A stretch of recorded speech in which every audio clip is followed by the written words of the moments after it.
Jerry Lundegaard is a salesman at his father-in-law's car dealership.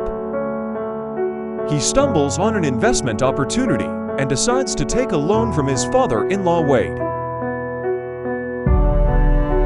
Wade sees the potential in the business investment and decides to take it for himself, deciding to only cut Jerry a 10% finder's fee. Initially, Jerry had employed two men, Carl and Gear, to kidnap his wife Jean, hoping to get the investment money in form of ransom from his father-in-law, knowing how much Wade loved his daughter.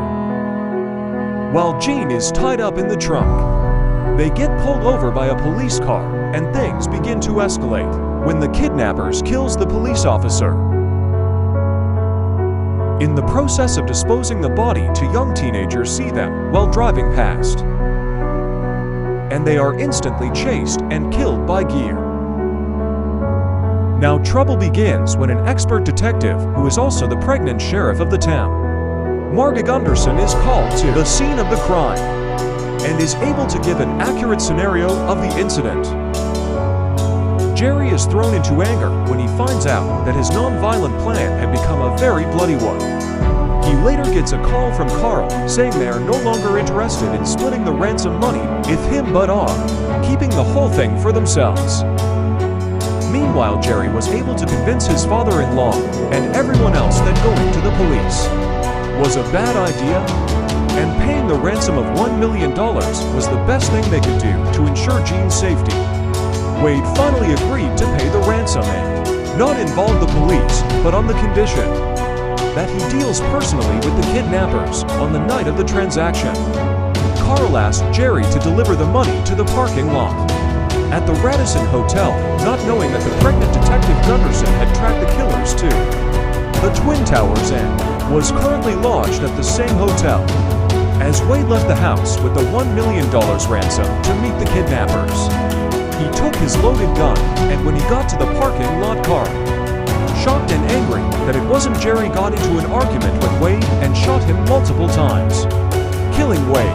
But before Wade died, he was able to shoot him in the face. Though the gun wound to the face wasn't fatal. There's a lot of blood, and as Carl leaves the parking lot, the attendants see the bleeding and is hesitant to open the gate, so he kills him and drives through the barrier, while Wade left the house.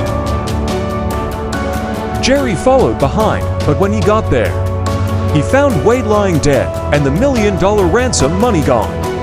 Jerry put Wade in his trunk and went back home to his son.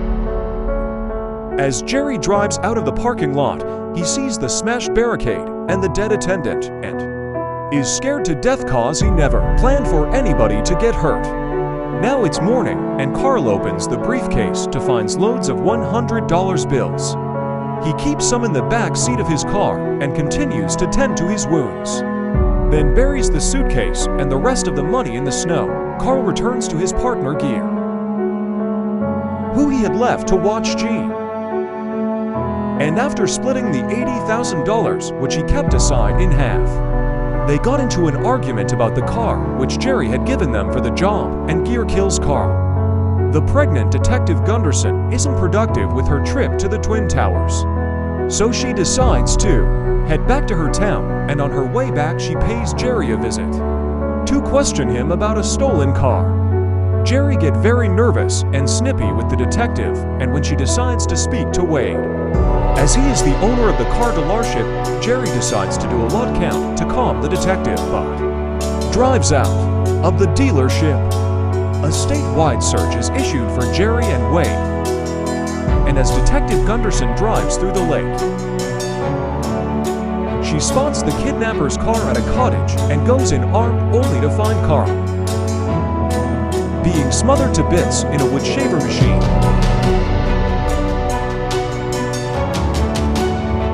Gear tries to run, he gets shot in the leg and is arrested, and a few days later, Jerry is arrested on the outskirts of town.